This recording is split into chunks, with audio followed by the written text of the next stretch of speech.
ശ്രീമതി ഭാഗ്യലക്ഷ്മി കൂടി ടെലിഫോൺ ലൈനിൽ ചേരുകയാണ്. ശ്രീമതി ഭാഗ്യലക്ഷ്മി, സിദ്ദിഖ് അമ്മയുടെ ജനറൽ സെക്രട്ടറി സ്ഥാനം രാജിവച്ചിരിക്കുന്നു എന്നതാണ് ഈ സമയത്ത് നമ്മുടെ മുൻപിലേക്ക് വരുന്ന ഏറ്റവും പ്രധാനപ്പെട്ട കാര്യം. ഏതായാലും അത് അങ്ങനെ നിൽക്കട്ടെ. പക്ഷേ ഒരു രാജിയിൽ ഈ പ്രശ്നം അവസാനിക്കുന്നതാണോ? അതിനപ്പുറത്തേക്ക് മറ്റ് സമഗ്രമായ നിയമ നടപടികളുടെ ഒരു സാധ്യതയല്ലേ ഇപ്പോൾ നമ്മുടെ മുന്നിൽ കാണുന്നത്?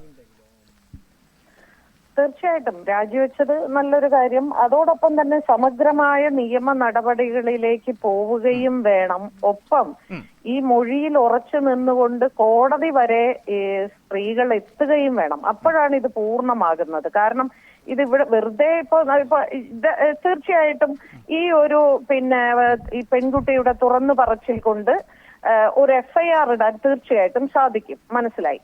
പക്ഷെ ഇത് കോടതിയിൽ വരുമ്പോൾ തീർച്ചയായിട്ടും വിക്ടിം അവിടെ ഉണ്ടായിരിക്കണം. അവിടെ അതുകൂടി പൂർത്തിയാകുമ്പോൾ മാത്രമേ ഈ എന്താണോ ഈ ഹേമ കമ്മിറ്റി റിപ്പോർട്ടിൽ കൂടി നമ്മൾ എല്ലാവരും ആഗ്രഹിച്ചത് അത് നടപ്പിലാകണം. ഇപ്പൊ എല്ലാവർക്കും ഒരു ഭയം വന്നിട്ടുണ്ട്. ഈ ഭയം ഗൗരവമായി തന്നെ ഇത് മുൻപോട്ട് പോകണമെങ്കിൽ, സ്ത്രീകൾക്ക് സുരക്ഷിതമായി ജോലി ചെയ്യണമെങ്കിൽ ഇത് ഓരോ വിക്ടിമും കോടതിയിലെത്താനും കൂടി സഹായിക്കണം എന്നതാണ്.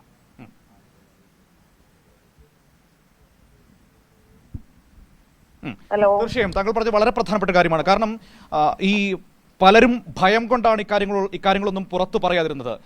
പക്ഷേ ഇപ്പോൾ ഈ കമ്മിറ്റി റിപ്പോർട്ട് പുറത്തു വന്നതിന് ശേഷം ആളുകൾക്ക് അതിക്രമം നേരിട്ട് മിണ്ടാതെ പോകേണ്ടി വന്ന അഭിനേത്രികൾക്ക്, സ്ത്രീകൾക്ക് ഒരു ധൈര്യം കിട്ടുന്ന സാഹചര്യം ഉണ്ടായിട്ടുണ്ട്. ഇനി നമ്മൾ ചെയ്യേണ്ടത് അവരെ പിന്തുണയ്ക്കുക എന്നതാണ്. എന്റെ മുൻപിൽ നിൽക്കുന്ന ഒരു പ്രധാനപ്പെട്ട കാര്യം, ഇന്നലെ ശ്വേതാ മേനോൻ പറഞ്ഞൊരു പ്രശ്നമുണ്ട്. ശ്വേത പറഞ്ഞു, ഒരു പരാതിയുമായി വന്നാൽ നിങ്ങൾ മാധ്യമങ്ങളടക്കം അവരെ സൈബർ വേട്ട നടത്തില്ലേ, അതിന് കൂട്ടുനിൽക്കില്ലേ എന്ന്. അപ്പോൾ പൊതുസമൂഹത്തിന് മുഴുവൻ ഉത്തരവാദിത്തമുണ്ട് ഈ വിഷയത്തിൽ അവരെ കോടതിയിൽ ഈ മൊഴിയിലടക്കം അവർക്ക് ഉറച്ചു നിൽക്കാൻ. ഇത് ഞാൻ തുടക്കം മുതൽ ഞാൻ പറയുന്നുണ്ടല്ലോ, ഇവരെ എല്ലാവരെയും മഹത്വൽക്കരിച്ചു കൊണ്ടുപോയത് ആരാണ്? ഇവിടുത്തെ സമൂഹവും ഇവിടുത്തെ മാധ്യമങ്ങളും തന്നെയാണ്. ആരാണ് ഇവർക്ക് ഓരോരോ പേര് ചാർത്തി കൊടുത്തത്? ആരാണ് ഇവരെ താര രാജാക്കന്മാരാക്കിയത്?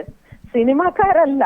ഇത് മുഴുവനും ചെയ്തത് ഇവിടുത്തെ ഫാൻസ്, മാധ്യമങ്ങൾ, പൊതുസമൂഹമാണ്. ഇന്നും നമ്മുടെ അതിജീവിതയുടെ വിഷയവുമായി ബന്ധപ്പെട്ട് ഇന്നിപ്പോ പല സ്ത്രീകളും വന്ന് പുറത്തു പറയുന്നുണ്ടല്ലോ. ഈ സ്ത്രീകളെല്ലാം അന്ന് അതിജീവിതയോടൊപ്പം നിന്നോ?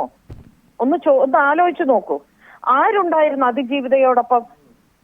ഇന്ന് WCCയിലുള്ള കുറച്ച് പെൺകുട്ടികളും കുറച്ച് നടിമാരും പിന്നെ ഞാനും ഉണ്ടായിരുന്നു.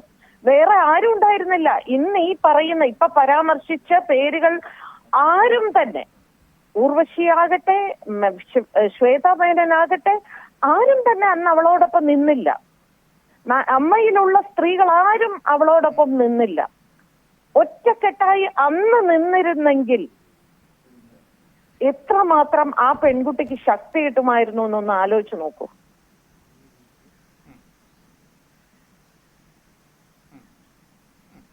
പക്ഷെ ഇപ്പോൾ ആ സാഹചര്യം മാറുന്നു എന്നാണോ ഈ പലരുടെയും വാക്കുകളിലൂടെ, തുറന്നു പറച്ചിലുകളിലൂടെ നമുക്ക് മനസ്സിലാക്കാൻ കഴിയുന്നത്? ഹേമ കമ്മിറ്റി റിപ്പോർട്ട് വന്നതിന് ശേഷമുള്ള അങ്ങനെ തോന്നുന്നുണ്ടോ?